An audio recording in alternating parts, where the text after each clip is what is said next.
Good evening, everyone, and welcome to another round of sound. It's the #1 Cochran Sports Showdown. Thanks so much for joining us. I'm Bob Pompeani. We have a lot to get into tonight, including the Pirates, who promoted one of their best prospects, but another still has not gotten the call. We'll talk about that and whether or not they're holding back money on Andrew Heaney, a la Rowdy Tellez. But the #1 topic tonight on the #1 Cochran Sports Showdown will be the Pittsburgh Steelers. Here to talk about it, we have a great panel for you tonight.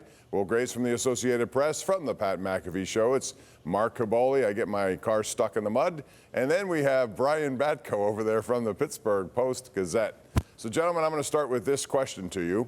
I mean, to me, losing is no big deal, Brian, in preseason. It's how you lose and what you do to lose. What was your biggest takeaway as far as your critique of their effort last night against Tampa Bay? Yeah, I think these preseason games for the Steelers, it's a lot about getting the young guys reps, getting them development. And you did start to see some progress from week 1 to week 2 from a couple rookies. Derek Harmon coming out there with the sack, although I don't know about you, Bob. I thought he kind of blanked out. He didn't have a celebration at the ready. I mean, he made a huge play, and then he was just overcome with emotion. And Caleb Johnson, too. I mean, there was, not the greatest sign, I guess, that you're playing well into the third quarter if you're going to be a key contributor for this team. But Mike Tomlin wanted to see more. Eventually he got it. And then the third one, he's not a rookie, but he might as well be. Roman Wilson making a couple big plays again, much like he did in Jacksonville. That is a nice feather in his cap as this team tries to figure out its receiver situation. So you picked 2 guys. What about the other 60? The other 60 what? The players that you just don't pay attention to. Well, the other 89. Yeah, the biggest takeaway from me was a lack of actual playing time of the offensive line. That's one position you need the cohesion at. That's one position where you could see in the preseason they go into the second and third quarters depending on what team. We're talking 2 games now, a total of 25 snaps between, all 5 of them, and obviously Sayamalu's out. I think you need much more than that. You didn't have Caleb Johnson running it all behind the ones yesterday. I understand why everybody else is sitting out, some of the big-time guys, but I would like to see more work out of that offensive line just to get more gel going into that first game. Pop, I'm not gonna lie. I think the second half last night, I was texting my mother. I'm not gonna lie. To me, the more telling. All 3 of us were at the joint practice on Thursday that they had with the Bucs.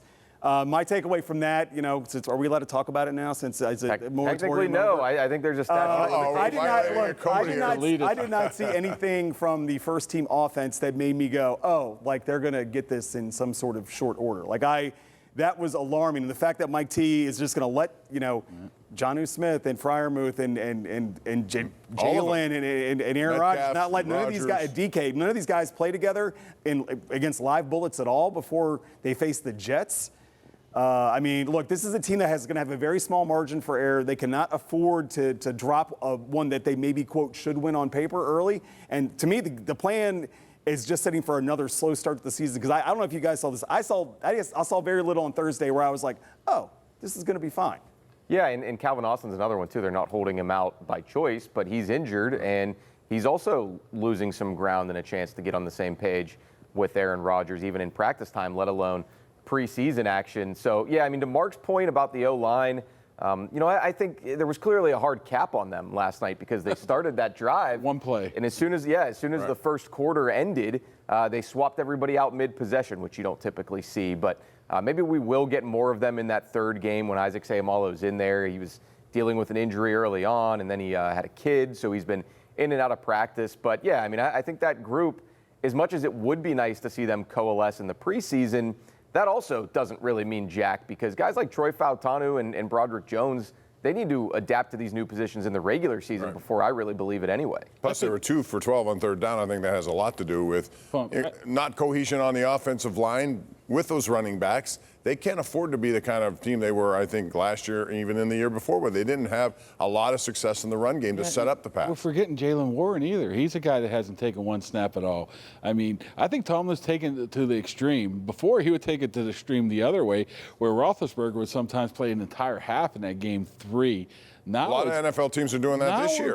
Cincinnati has finally discovered we stink at the beginning of the season, so we're going to play in the preseason. Either way, he's putting his neck out on the line. I know he doesn't care here, but we're talking 18 to 20 starters in both games that are going to have a significant part of this team not playing, I think you're taking that to extreme a little bit, and you're setting yourself up for potential failure early on in the season. I guess they're lucky to play in the Jets. One of the last thing, Graves, I thought that game was tied until about an hour after it, so that's how much I was paying attention.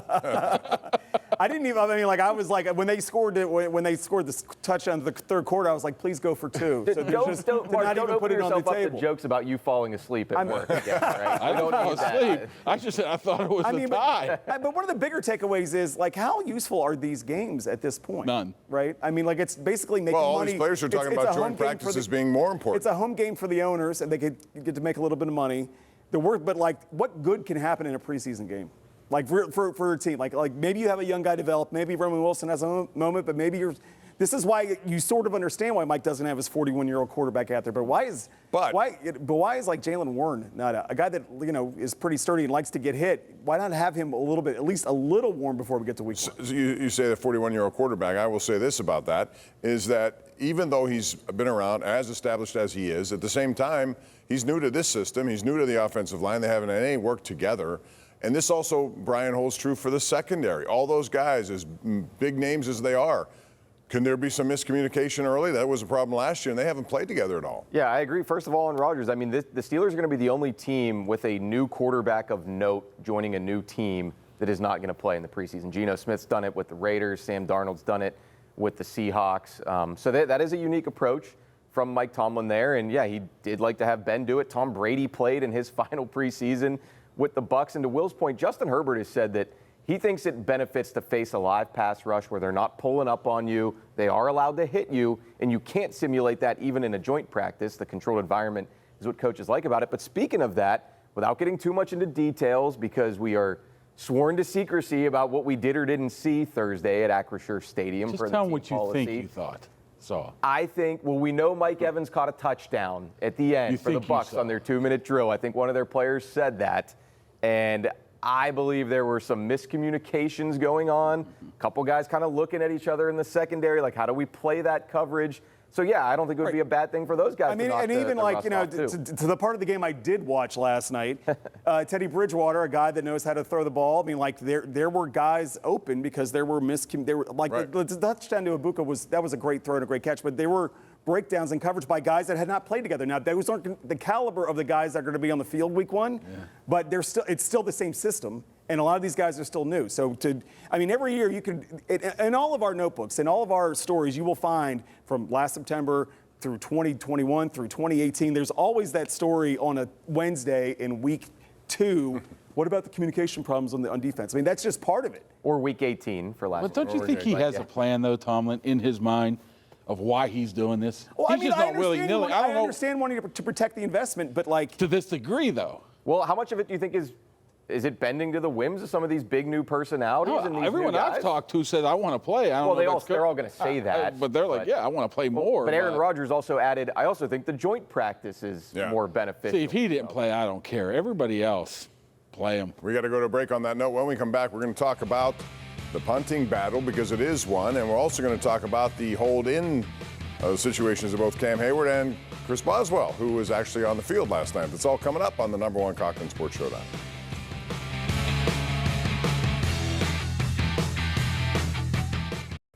All right, welcome back. We're talking about, of all things, a punting battle because the Steelers really do have one. And right now it seems to be neck and neck between Corliss Waitman and Cam Johnston, who got injured last year after he signed a 3-year, $9 million deal. Will, let's start with you on this one, and that is, who has the edge right now? Who do you think will get this job?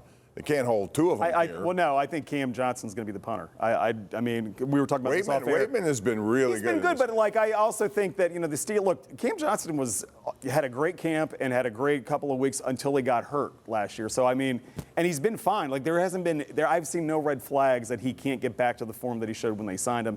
And look, Corliss knows the game. I mean, like they have a pretty solid investment in Cam Johnston. They don't in him. And all he's really doing, in my opinion, is sort of auditioning for another job with another team in the league. I look at it one of two ways here.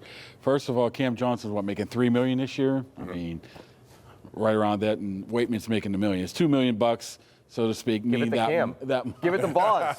They can find things to do with that $2 million. I mean, that could play into it to it at all. And also, again, if you're looking to move one of these guys, just say hypothetically a team comes to you and says, I want Corliss Waitman or I want Cam Johnston, maybe you flip one side or another. I can see that. But overall, I think the best punter, and the reason why they gave him 3 for 9 is Cam Johnston. Yeah, Mike Tomlin called him the belle of the ball last year in free agency among the punters, so they did love him coming out off of his tenures in Philly and Houston. But just to be different, I'll say Corliss Waitman, because like Bob said, he does boom the ball. He had a couple shanks last year that proved costly. The one in Cleveland, yes, consistency sometimes overtakes just how far you can punt it. There might have been one last night too that he sort of outkicked his coverage, much like me in my marriage. So me too. Yeah, I mean, I'll go with Waitman. The operation was clean last year. Chris Boswell had the best season of his career with him holding, and I know that's always part of it. Johnston was fine too, but yeah, I'll say they picked the slightly younger guy. And hey, there was that season. Was it 2 years ago? They had 2 punters on the 53-man roster. Yeah. Initially hoping somebody would come and swing a trade for Braden Mann, they might still who won the Super Bowl last year. Who end up. But yeah, I mean, you never know what you can get. If anything, maybe it's a late round pick swap. Will, were you surprised to see Boswell out there kicking last night? What does that mean? If he is going through a hold in, we don't really know what it is, but he was out there last night, which was not the case in Jacksonville. And what do you think is going to happen eventually with Cam Hayward? Well, I think, both sides will save face a little bit. It's hard to imagine a guy that wants to be a one helmet guy, but also wants to be known as one of the good guys in Steelers history to miss games that maybe his last season to get a little money or respect back. I'd have to imagine that's going to be resolved. The Boswell thing, look, I mean, that dude is like a mime. He doesn't talk to us at all. So getting a read on his brain is a tough one. I would think that, maybe a show of faith that, hey, look, I'm, this is just about business, but I'm going to go out here and do my job. However, I would say, to me, the bigger thing about this is we're talking about the new Steelers, right? Omar and Andy are doing things different. But, this is the box that I might not want to open if I'm them. That's the Dan Rooney box. I mean, that's the one that I'm just if you're not in your last year of your deal, you sign and you come back and sign a what if DK Metcalf has 130 catches for 1,500 yards? He's going to go ask for a raise next year? It is something you have to be concerned about, just for precedent, right? Yeah. So, but they're all in this season. I can't. Who has the leverage advantage? You really think Cam's going to not play again? No, I do think he's going to play. But who has the leverage advantage? If I ask you that question, Mark. Oh, I think the Steelers have the leverage, but I think they're going to work it out together. They're going to do it together. You would agree that there's a faction, a fan base that's turned on Hayward. Temporarily. I think that's ridiculous. It's temporary. I think it's absolutely ridiculous. The guy wants $4 or $5 million more. He's earned it. He's an AP. He's an All-Pro. So give him the money. It's not going to kill him. Plus, they have money to spend, don't they? Yes. They're Plus, you can work it out. It's fine. I mean, 4 months ago, you were saying he may have been the defensive player of the year potentially last year. He was arguably the team MVP. Team MVP. Yeah. He probably should have been the team MVP. And now you're throwing him to the wayside because he wants a couple more bucks. That's going to get done. Boswell, I don't know. I won't hope because it's people's money. I think if they went up to him and said, Chris, you're not getting paid, so you better get back out there. He's a kicker. As Ed Bouchette would say, he's a kicker. But it wouldn't take much to sweeten the league right now. He could be the best in the league next year and get paid. But also, let's remember, how did he get a job? He was out of a job, and he kicked in the rain, right? Out over at the stadium after the guy from Jacksonville flamed out, right? He's replaceable. Scobie. Well, so far, though, what options does he have? So far, not so good for Ben Sauls. I mean, he missed a kick last night. This is an audition for him as well to the other 31 teams, if not the Steelers. I'll play devil's advocate on Cam for a second here. Yeah, that's what we're here to do, the showdown. It's the showdown, all right? We got to yell at each other. But, no, yeah, of course, turning on Cam is ridiculous, and suggesting trading him or that they don't need him is silly. But I do think there is a school of thought here, or a philosophical belief of, hey, you say you want to win a Super Bowl, and that's the most important thing to you right now. Have you made enough money in the league? Can you say any spare change we don't give you is sitting around if there is an injury, or we could roll it over to next year if we hit on that first-round quarterback? So, yes, financially, there are simple solutions, but I just think more big picture, there are trickier aspects at play here. It's all a negotiation ploy. I think his agent might have read the room wrong. Certainly how he came out there. I think that's wrong. I think they didn't do themselves any favor, right? I mean, they should have had this in the contract. Yeah, try to write in incentives. But what I would like to ask Cam next time he talks to us, if he talks to us before a resolution, were you given the option to include incentives in your contracts? Probably Because the Steelers don't typically like to do that. Right. Or All if it's not likely to be earned, like the Rodgers stuff, you win the Trubisky. Super Bowl. Yeah. Yeah. I mean, You and gotta the thing is, too, though, Pomp, like, what other job is Cam going to get the rest of his life? Just like Aaron Rodgers and all these guys. It's like we say, what's $4 million when you've made 100? But, like, he's not going to have a job that's going to pay him $4 million the rest of his life. Right. So that part I understand. Unless he has a podcast like Jason and Travis Kelce. Yeah, but Is that the one that you're girl trying to was on get this as much week? as you That one can. that she- I also think he knows where he is in his kidding people, career, my and he has daughter's two young guys breathing down his neck, too. We got to take a break on that note. When we come back, we're going to talk about the Pirates, who lost today, and also some of the moves they've made down on the farm. We'll get into that when we come back right here on the #1 Cochran Sports Showdown.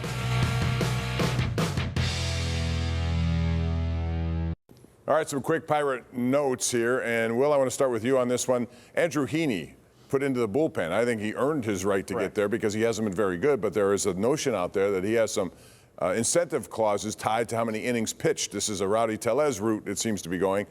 Do you think that's why they put him in the bullpen? No, I think he's been terrible. Well, I don't think that's why they put him in the bullpen, but when you have a track record of making decisions that can save you the most money possible, when your season's effectively over, you don't really deserve the benefit. But haven't they learned their lesson? They got nothing but terrible publicity. Pomp, their decision after finishing last in basically every category last year offensively was not to get any guys, but fire the hitting coach. And guess where they're at? They're still last in every offensive category. So, no, they have not learned their lesson. I sure hope it's not. Well, let me backtrack. I sure hope it is. And it blows up on them once again. I mean, you can't keep doing this to players, then go out in this December, January and say, hey, come play for us. Right, that's what I mean, making it more difficult. Yeah, that's a good point. It is kind of funny. Is this 2 years in a row or two of the last three where fans have to choose between the organization that they despise and a player who isn't exactly excelling, and there are plenty of reasons on merit to put that guy on the bench or DFA him. So, yeah, I mean, this is just another of many dysfunctional wares going on with the Pirates. Another interesting franchise. topic here, gentlemen, is that Bubba Chandler is struggling down there in AAA, and he did not start that way. There was a thought that he was going to come up early in the season to complement Skeens and everybody else. 2.03 ERA, he was the International League Pitcher of the Month, and I'm sure he's thinking, I'm going to get called up. He hasn't, and I think that may play into where he is right now from a mental point of view, which is a bad thing to do. But why haven't they brought him up? They moved up Connor Griffin to AA. Okay. You don't think Bubba Chandler for the next couple of weeks should be up here to show people what he has? I think he'll be up here at some point before the end of the season, but I will say their messaging from the beginning, from Ben Cherington's messaging, because we were talking about Bubba at the start of spring training, was that, look, this guy's only been a full-time pitcher for a couple of years. We're building up his workload, and right now he's at 100 innings in AAA this year. He had 119 last year. Let's say he makes 3 more starts in the minor leagues. He'd be about 120. And they could point to his performance of late. Well, this is part of the issue that maybe he's not built up the way that we kind of need him to be, that he can withstand major league hitters. However, the flip side of that is, if I wanted a guy that would sell tickets that people would show up for a team that's 20 games under 500 and is not Paul Skeens, how many people are going to be there at the Rockies on Friday night? Yeah. Well, it's fireworks night. Don't underestimate that crowd. But what I'm saying you're right. is, I think you're right. You got something with the mental aspect of it. I mean, he's a young guy. He's probably thinking, boy, look at this team and how terrible they are. And you tell me I can't get in there? Now, either way, you might find out something about the guy. Maybe he needs to be down there because he's not mentally strong and he's letting this bother but they him. haven't Obviously been right something. on a lot of these things. That's what I'm saying to you. There are guys all throughout baseball who are 19, 20, 21, who are all of, look at Milwaukee. Jackson Churio comes up at a very young age, and he's good. Yeah, I mean, this is why another one. can't there be a guy like that who's 20? What is he now, Will? 22? 22. I was going to say, this is another case, much like Heaney and Rowdy Tellez, of the Pirates' track record makes it very difficult to give them plausible deniability on keeping guys down longer for financial reasons. Like they called Skeens up and he qualified for Super 2. Like that was always the thing. When's the Super 2 day? We want to make sure it's after it so we get that extra year of arbitration. Like that is, like we're way past that date now, right? We're way past that date. So I don't believe it's financially motivated. I believe that they believe. I'm not saying I believe it, but I'm saying that they believe that for reasons he's not ready. However, Bubba might be upset about this, but the idea that he's, well, I'm going to go out and get lit up today because I'm mad I'm not. No, I think I don't think that's it's happening. It's a concentration issue. I don't know what it is, but bottom line is he's still down there, and I thought he would be up here by now. We got to take a break. So we went a little long there. When we come back, we have another topic yet to be determined. That's next.